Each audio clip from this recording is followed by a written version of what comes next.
Hello learners, hope you all are doing good. Today we shall understand Julius Caesar Act 1 Scene 1 by William Shakespeare.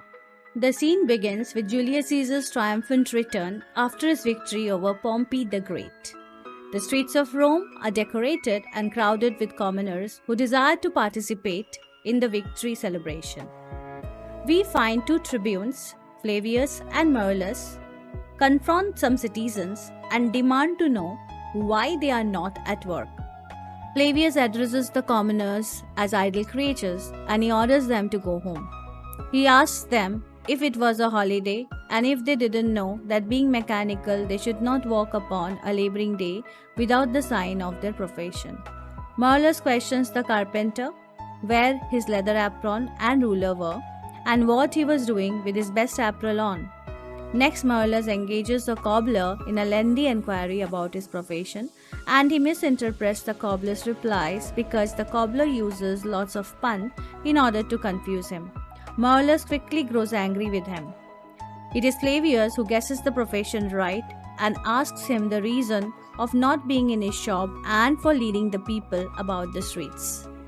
At first, the cobbler gives a humorous reply for not being in the shop. He says that he is leading the people on the street because he wants to wear their shoes out and get himself more work. Then he gives the original reason, stating that they have taken the day off to see Caesar and celebrate his triumph. At this point, Marullus reminds the commoners of the days when they used to gather to watch and cheer for Pompey's triumphant return from battle. He calls them blocks, stones, and worse than senseless things and reminds them that how they had climbed up the walls and battlements, towers, windows, and chimney tops with their infants in their arms and sat there the whole day with patient expectation to see the great Pompey pass the streets of Rome.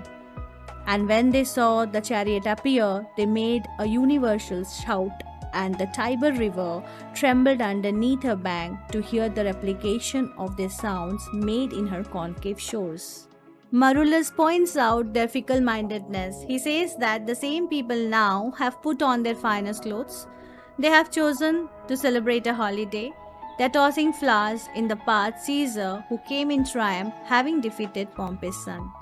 He asks them to run to their houses, fall on their knees, and pray to the gods to spare them from the terrible punishment that is certain to come down upon them for such ingratitude. Flavius instructs the commoners to assemble all the poor men of their sort at the banks of the river Tiber, where they can weep their tears into the channel of the river till the lower stream do kiss the most exalted shores of all. Now seemingly convinced, the commoners depart, leaving Marullus and Flavius. Flavius instructs Marullus to go towards the Capitol, and he himself chooses to go the other way. He also instructs to disrobe the images if he finds them decked with ceremonies. At this point, Marullus expresses his doubt and asks if it would be right to do so, as it was the feast of Lupercal. Marullus asks such a question because Lupercal was an ancient Roman feast of purification and fertility, so Marullus fears offending the gods. But for Flavius, the biggest concern is that Caesar might become arrogant, using the support as an excuse for seizing greater power. In this context, Flavius compares Caesar to a falcon whose growing feathers should be plucked from Caesar's wings, which will make him fly an ordinary pitch, stopping him from flying too high.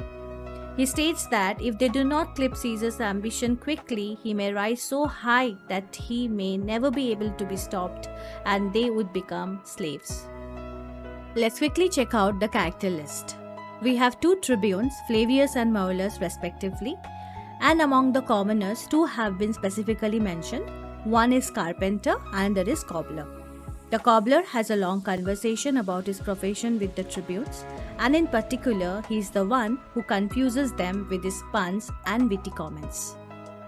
That brings us to the end of the video. I hope you found it useful. If you have any queries, please put it down in the comment section. Thank you so much for watching.